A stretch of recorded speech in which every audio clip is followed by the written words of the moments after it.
You can support the Historians Podcast. Link to our GoFundMe page from our website, bobcudmore.com. This is Jim Martin. Actually, my full name is James Kirby Martin, and I'm the author of a biography about Benedict Arnold. It appeared about 20 years ago and is still very active, still sells a lot of copies even today, entitled Benedict Arnold, and it's really about his military career, focused on his military career as a revolutionary general. Anyway, it has now been made into a 2-hour documentary.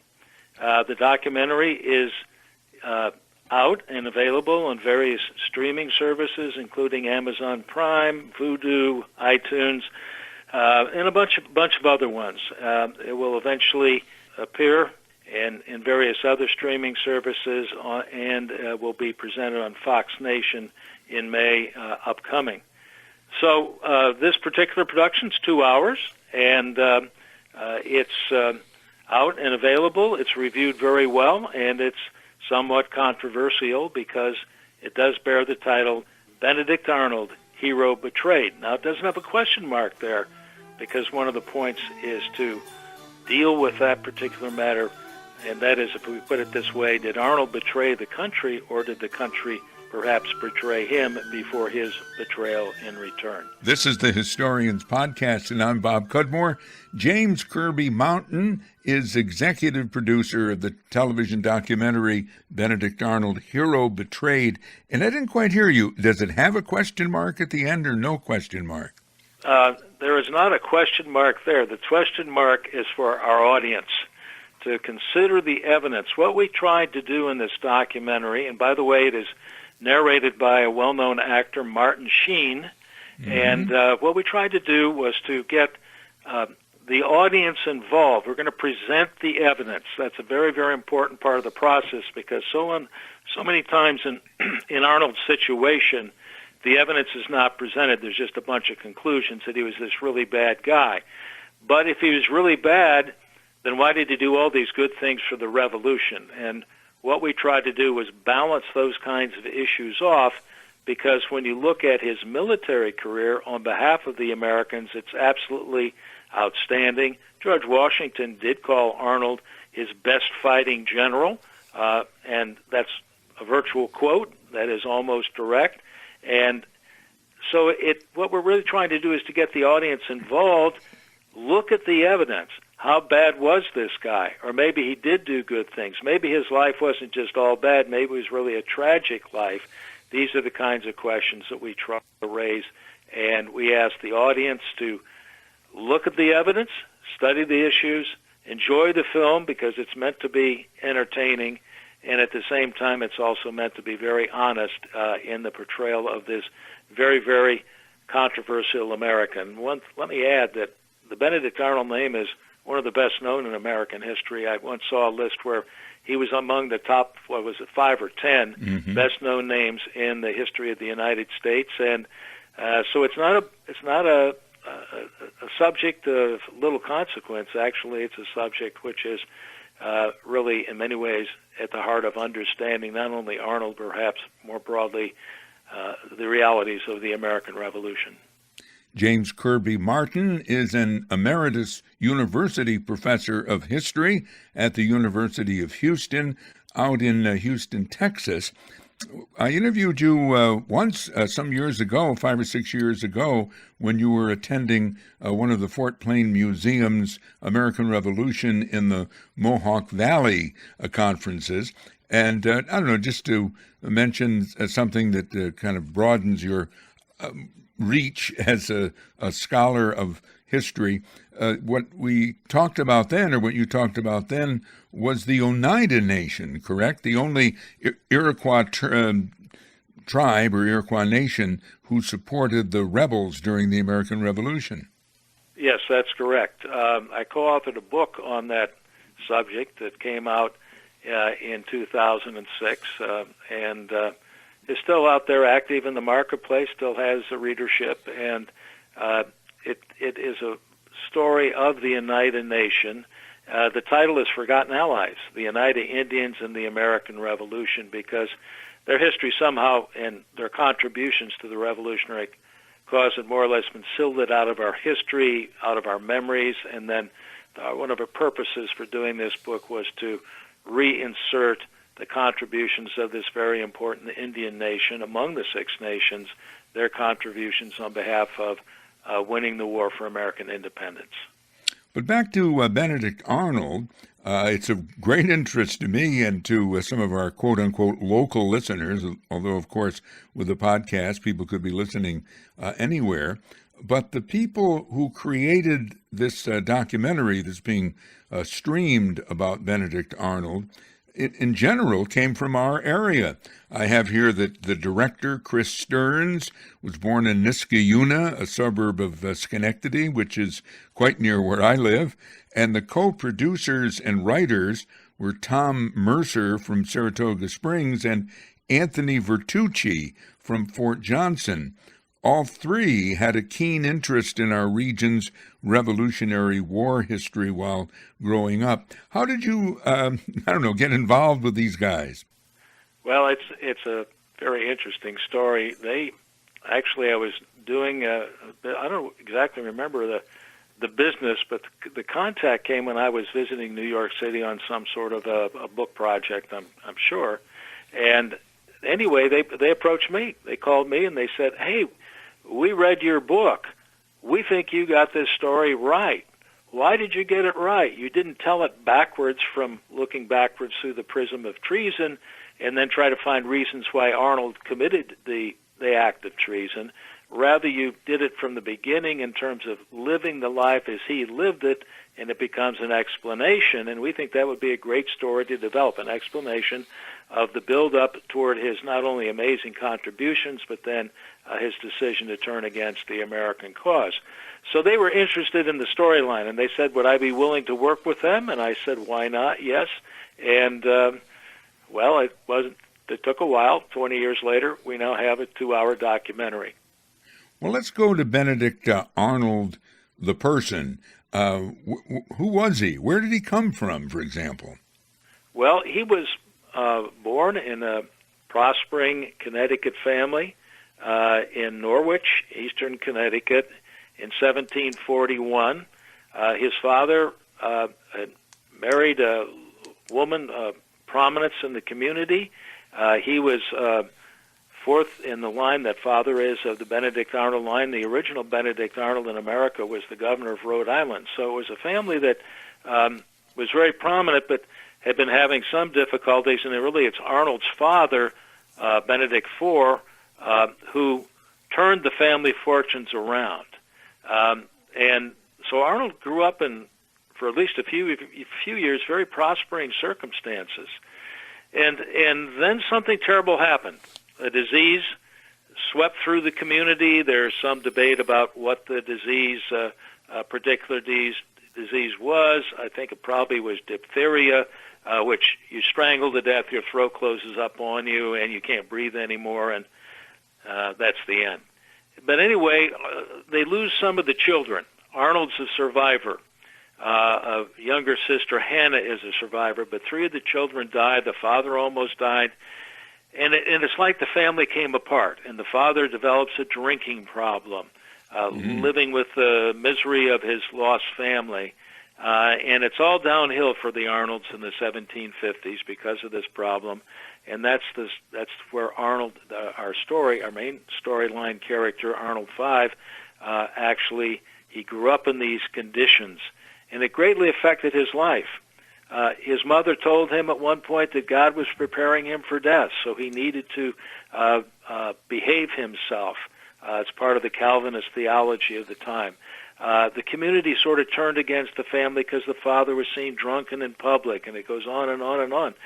And one of the things that I really think stands out in Arnold's youth is he begins to have a hard time dealing with arbitrary power. Very important theme in his life.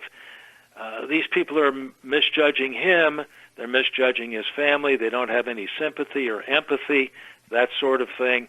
And in the 60s and the 70s, he's going to transfer that kind of feeling that he has growing up in his youth. And the new source of arbitrary power for Arnold really will turn out to be what? The British Empire. The British Empire with its taxes. The British Empire with cracking down on the behavior of the Americans, or trying to crack down, the Stamp Act, the Townsend duties, all this sort of stuff. And Arnold's a resistor, and also he's a smuggler. And people point out, well, he was a smuggler, but so was John Hancock, and so were many other well-known revolutionary leaders, because they're resisting British policy. But what happens with Arnold? He goes into this war enthusiastic. We're going to stand up. We're going to stand for our rights. We're going to, if need be, we're going to go all the way to revolution and independence.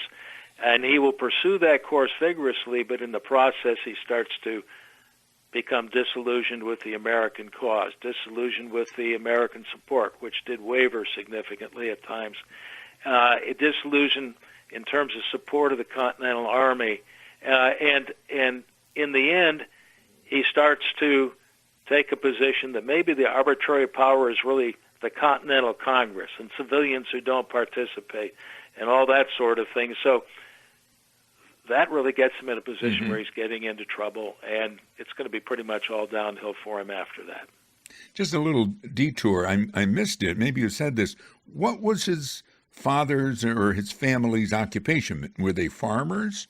Oh, well, his father actually started out as a barrel maker in Rhode Island. The family had been splitting their property up through the generations, and there was really no farming ability for the father, so he became I guess we call him a low-level worker, artisan, and he moved from Rhode Island to Norwich looking for more opportunity and work, and he met this widow, Arnold's mother, named Hannah, and he married Hannah, and Hannah, her husband had been a trading merchant, a deceased husband, and so basically Arnold's father took over that business and built a very prosperous business in the 1740s when Arnold was quite young. Arnold, that is. We're into the 1750s, and by then is the kind of, the winds of revolution are blowing, and Arnold goes for that. When was he kind of sign on to the concept that, yes, the colonies should become independent? Well, it's really beyond the 1750s. Let me add that in the 1750s, one of the stories about Arnold, there are a lot of stories that are made up, was that he was, during the French and Indian War in the 1750s, he would go sign up in New York for military service, and then he'd take the bounty money and run home with it, and then he'd come back and sign up and run home. That's really a false story, a misrepresentation, and that's been well documented, not just by me, but other historians as well. But in the 50s, he did, at the age of 16, which was about 1757, he did perform militia service for about 2 weeks. That was the extent of his military experience before the war broke out in 1775. But what happens in the 1760s, he begins, set up through his mother's cousins, the Lathrop brothers, and he becomes a apothecary merchant in New Haven. He will get into the trading, that is, the trading end of the business. He will start to acquire and captain his own vessels. He's a very successful businessman in the 60s and the 70s, and that then will begin to lead him to doubt the advantages of being a part of the British Empire, of which he and all the other colonists were a part at this particular time.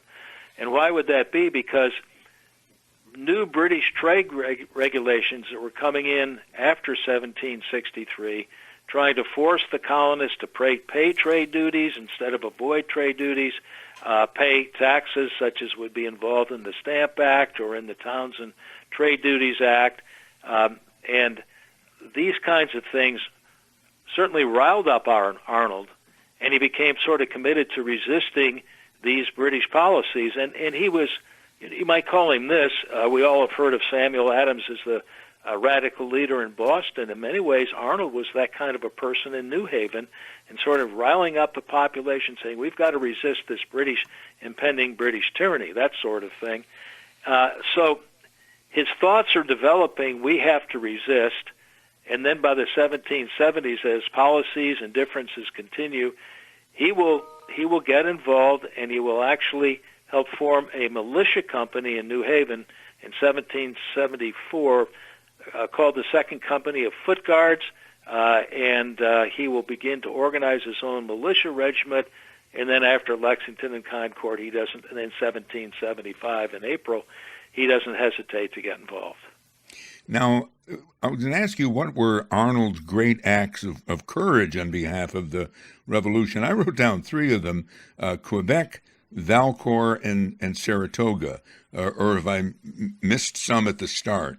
I think those are that I don't know whether I call this an act of courage, but when he takes his militia company to the area of Boston, outside of Boston, and the communities outside of Boston, trapping British soldiers in there that had engaged in the battles of Lexington and Concord. What he does, he will meet with some of the leaders, men of great stature like Joseph Warren, who will eventually be killed at Bunker Hill, but Warren's an very important leader, and others like that. And Arnold says, I am aware that you go out west to areas like Fort Ticonderoga in the Lake Champlain area, and there's all sorts of artillery weaponry out there that you can bring back, because any army, if you're going to have one, has to have a serious amount of, high-powered weaponry. And so the Warren Group will commission him a colonel in the Massachusetts militia. And he will go west, and he will be involved with Ethan Allen in the taking of Ticonderoga on May 10th of 1775. And what he begins to do at this point is to build a wall of resistance, making sure that the British can't drop an army, if you think of the basic geography, let's say south out of Montreal, going up Lake Champlain to Ticonderoga, Crown Point, and other areas, and controlling that corridor, and then you can attack New England from behind, basically.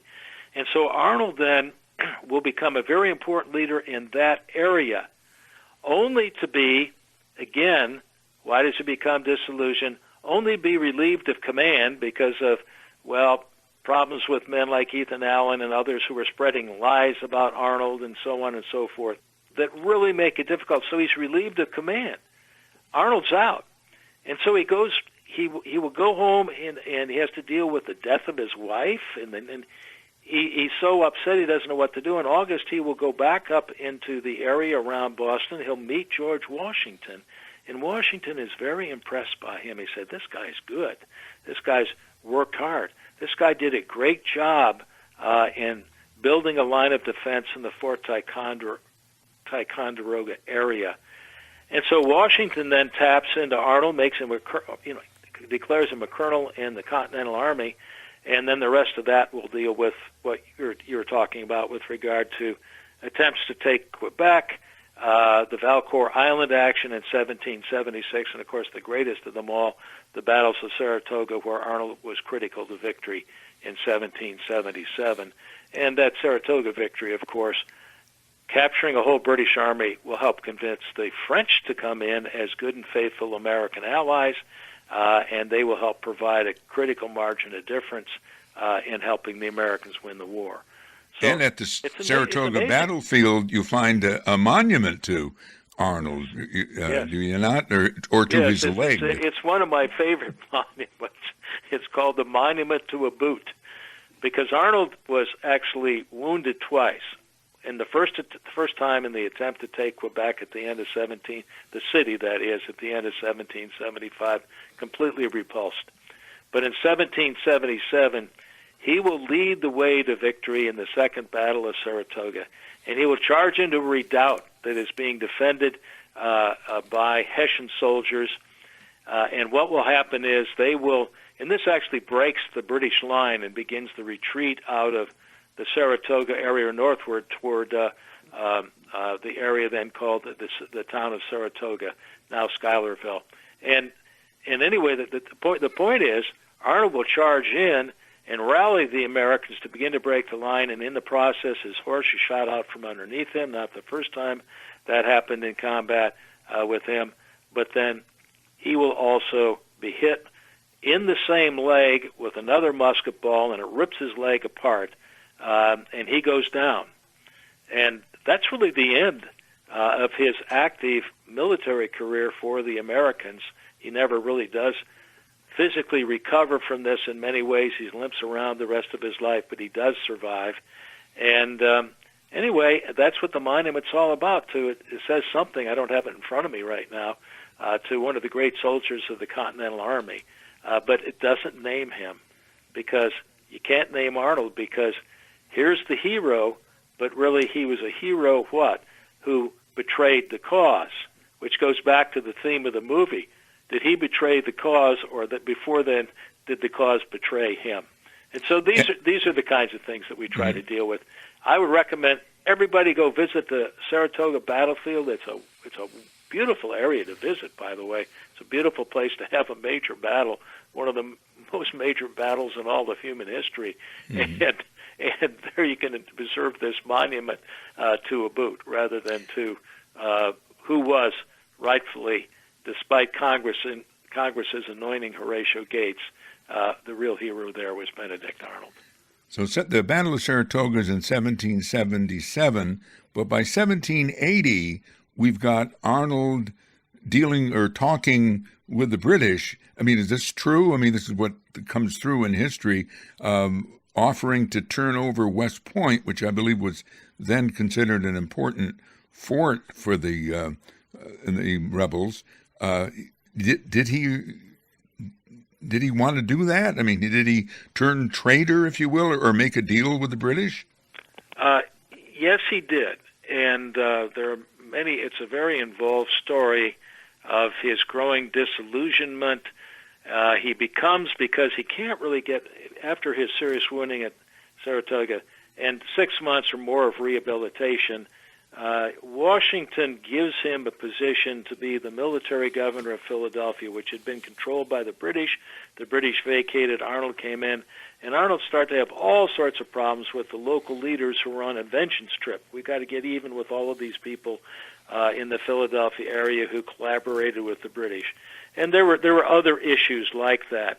And so it's bad, because Arnold's been given an assignment to get this city back under control. These leaders don't want him there, and all sorts of fights break out that we could go on about endlessly. But that's the beginning point for him.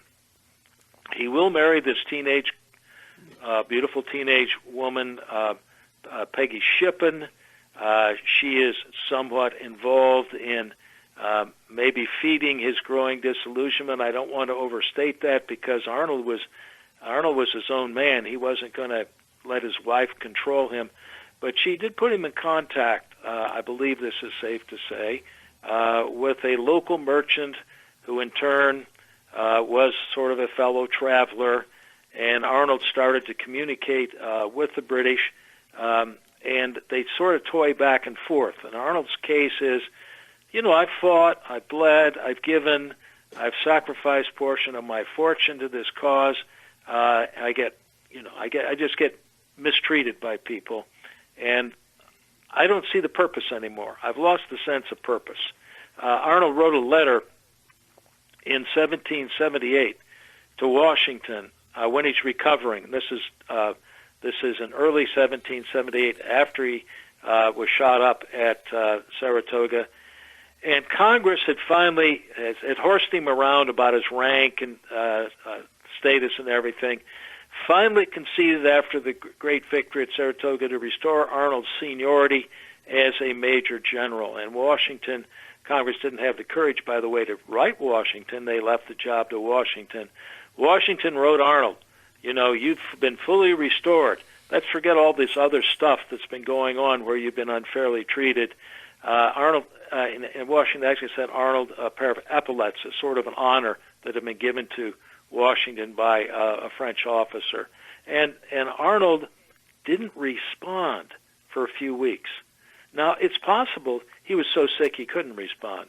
But in reality, he did ultimately respond, and this is a very important letter because he writes to Washington. He marginally thanks him for telling him that his seniority has been restored. But he also says in this letter, basically, I want to wish you good luck in all of your fortune, and I want to wish you success with your cause. I want to wish you this. I want to wish you that, and continuing to support the war. But he never calls it, from that point forward, his cause or our cause. It was your cause. And that is a very, very important distinction that he is clearly making, and he'll build on that, and that's going to lead to the exchange of letters because things don't really improve for him because of all the turmoil in Philadelphia, and ultimately will lead to the decision to try to turn over West Point. Now, let me add one thing. Many scholars say the West Point, turning over West Point at that stage of the war probably wouldn't have had much of an effect because the British were unprepared to really defend the whole of the Hudson-Champlain corridor, and the war had spread everywhere. It was no longer just contained in New England, which was the point of British strategy, was to get control of the Hudson Champlain corridor, and then you sweep east and you knock New England, the center, the original center of the rebellion, out. But I mean, we can debate that point. But Arnold he was thoroughly disillusioned with the cause. He was embittered, and he wrote a letter to Washington the evening after he went over, September 25th, 1780, and he said he expected no one would understand what he did, but he fully understood, and he believed that his actions were correct and just. And what he meant by that was, George, the cause is lost. It's floundering. It's going nowhere. The people aren't supporting it. They don't even support the Continental Army. Some of these points are basically true, and you ought to give it up. Let's go back to the British Empire and start again. Maybe we can work a better deal with them this time. And that's where his thinking had gone. But in many ways today, it's translated in lots of other ways that he lacked character. He was a weak person. He never did anything good. He liked to climb up the trees when he was a little kid and break the necks of baby birds, and he'd stand on tables and would shout and scream during thunderstorms, and he was in league with the devil, and he was disrespectful of authority, and all those stories go on and on and on and on. Most of them, by the way, there's no basis in fact for them at all. They were made up after Arnold was actually dead. Arnold passed away in 1801 in England. Some of these stories were made up for a biographer by the name of Jared Sparks, the first Arnold biography written in the 1830s. Sparks was an enthusiast, a revolutionary collector. He's a very distinguished historian in the 19th century, ends up being the president of Harvard. And I found letters in the Harvard Library where Starks is writing, tell us how bad Arnold really was. And these guys made up stories about him. And that then worked its way into history and is still floating around out there, even today. We have been talking with James Kirby Martin, who's one of the executive producers of the television documentary Benedict Arnold, Hero Betrayed.